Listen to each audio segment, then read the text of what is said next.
All right, guys. So what I'm going to do is actually go through a bit of a new segment. I'm going to go through all of the Olympians, or at least top bikini pros, and sort of analyze their glutes and look at their posing stage photos, look at their posing videos, maybe even some training footage, stuff like that. Whatever I find, and just talk about what could be done to improve or what it looks like they're doing a lot of. Just talk about glute anatomy, talk about types of ways, different ways to train, sorry, that could potentially improve or the reason why their glutes look great in the first place.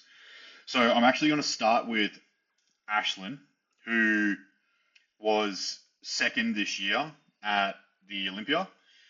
And, you know, a lot of sort of the feedback and things that I heard from Tyler and, just in the industry in general was talking about her upper glute, it being a little bit flatter in comparison to the rest of her glute, and then obviously in comparison to Maureen, who had like some of the craziest glute balance on stage, just her overall balance, obviously, but her glute especially. The whole glute was developed, and the whole glute was full, especially when she did the rear walk. So I think that I'm a big Ashlyn fan as well. I think that Ashlyn has a real chance of taking the title if she can improve her overall glute shape and proportion and balance. And I think that increasing her upper glute would really send her, put her in the best position possible because everything else is really, really nice. Her posing, her presentation, her overall structure is fantastic. Like, I'm a big fan. So let's go through this video and just have a look at her posing. See if we can make this big screen. Here we go. So this is on the NPC News website. They always do these road to, and you can kind of see it there as she's walking in. Lots of density in the lower glute, a pretty good amount through the side here, but lacking a lot of shape here. You can still see the bikini. You really want to have that, and that's why she kind of moves it away. But even when she hits that front pose, you can see it's very bottom glute heavy. It doesn't have that roundness to the top. I don't know if there's something that she could change with her posing. Potentially that would be an answer for a posing coach, but as a coach, I'd be looking at ways to improve this. I mean, it's very, very, very good. Like, let's be honest, second in the world, but I think that with an improvement in that upper glute, and you see how she does the transitions too. Lots of density down the bottom here, just lacking a bit of that fullness in the upper glute. Obviously looking fuller here compared to what she looked like on stage. So she's not quite ready yet, but still a good look. And I think that if she does a rear walk, you'll be able to see it here as well. That was the biggest thing that Tyler spoke about, was that her glute had like a band. And this is actually common. This is a very common issue, even at the top level, because hitting the upper glute is quite difficult.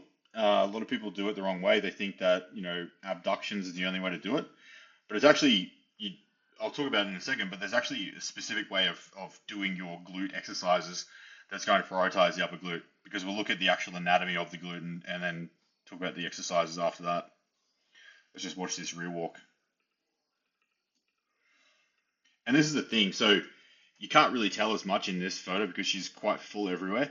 But generally, if it's a body fat thing or there's a fluid thing that's making the glute look fuller, generally when you get to stage condition, you lose that. And you can kind of see in comparison to her walk on stage here.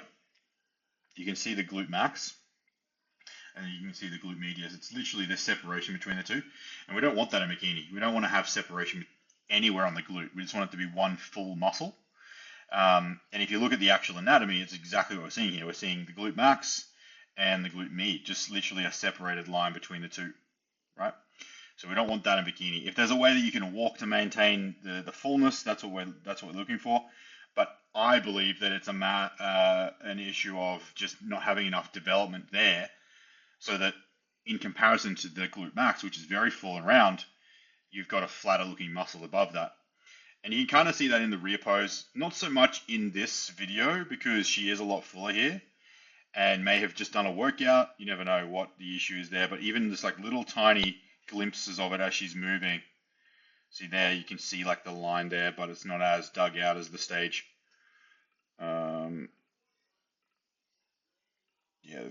Yeah, you can kind of see it when she does those, when she puts pressure on different parts of her foot. There, you can see it there. The glute max is very obvious, and then the glute med is not as round and full. So is even still obvious at this point of the prep. But anyway, so we'll go back to the front pose here. You can see it's exactly that the glute medius is coming over and wraps onto the femur. This area here just needs a little bit more fullness to finish that pose. Looking at the transition, same thing. When you start to get that sort of edge, that harder edge there, it's the upper glute that needs filling out. And then the same in the rear pose. I'd say she has one of the best rear poses on stage. Just overall balance, aesthetics. It's so good, so strong. It's just missing. You can see it. You can see the upper glute. It's just a little bit flat in comparison. Maybe this is a pump up issue. Maybe it's a carb up issue. Who knows? But just in comparison to that glute max, you can see it. And there's obviously that photo we were talking about before. So how do we hit the upper glute? Obviously by the looking at a glute max, you think about where this inserts onto the femur. Now the glute max is responsible for external rotation and hip extension. So we want to try and like externally rotate the femur, but also pull the femur posterior to the pelvis. So that's where you see a lot of like, RDLs, hip thrusts, even kickbacks. Sometimes sumo stuff where they're a little bit abducted or a little bit externally rotated, but most of the time it's going to be these hinge exercises where you're getting into hip flexion and then you're getting out of hip flexion into hip extension, like depending on how far you extend. But that's where you see quite a bit of development in the lower glute. To get the upper glute, it's a little bit different. So the upper glute is responsible for stabilizing the pelvis. It's responsible for internally rotating as well, and it does assist with hip extension. But to get that to light up, obviously the upper glute max and the glute med sometimes do the same job. We want to have an upright torso. So we want to have hip extension, we want to have hip flexion, but we want to have a more upright torso in comparison to the direction of the force.